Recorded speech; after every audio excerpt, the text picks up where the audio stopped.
একটি জরুরি অপারেশনে তাড়াহুড়া করে এক ডাক্তারকে হাসপাতালে ডেকে পাঠানো হলো। সে তড়িৎ গতিতে হাসপাতালে পৌঁছে গেল। হাসপাতালে ঢুকেই সে নিজেকে দ্রুত প্রস্তুত করে নিল সার্জারির জন্য।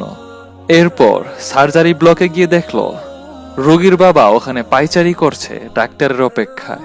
ডাক্তারকে দেখা মাত্র লোকটি চেঁচিয়ে উঠল, আপনার আসতে এত দেরি লাগে? দায়িত্ববোধ বলতে কিছু আছে আপনার? আপনি জানেন আমার ছেলে এখন কতটা শোচনীয় অবস্থায় আছে?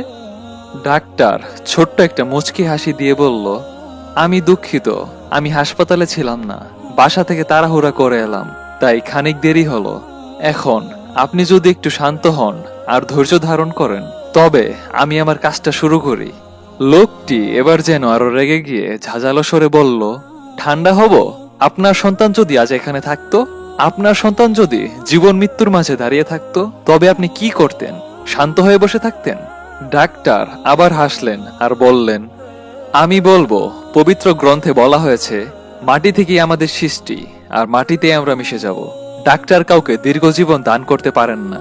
আপনি আপনার সন্তানের জন্য প্রার্থনা করতে থাকুন, আমরা সর্বোচ্চ চেষ্টা করব। লোকটি পুনরায় রাগত স্বরে বলল, অন্যকে উপদেশ দেওয়া খুবই সহজ, আপনার এমন পরিস্থিতি হলে বুঝতেন। এরপর ডাক্তার সার্জারি রুমে চলে গেল। 2 ঘন্টার মতো সময় লাগলো।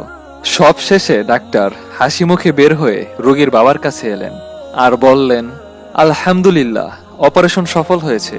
এরপর উত্তরের অপেক্ষা না করেই ডাক্তার আবার বলে উঠলেন, আপনার কোনো প্রশ্ন থাকলে নার্সকে জিজ্ঞাসা করুন।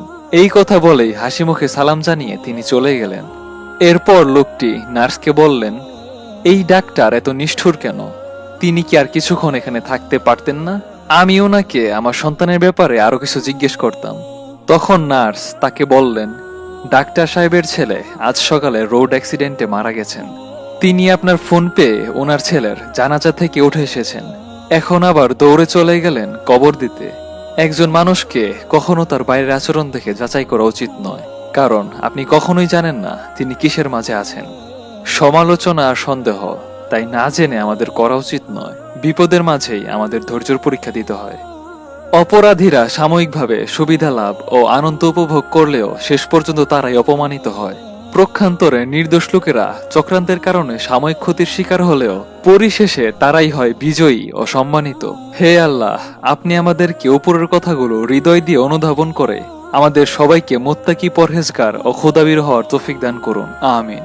ভিডিওটি ভালো লাগলে প্লিজ লাইক করবেন। ভিডিও সম্পর্কে আপনার মতামত কমেন্ট করে জানাবেন।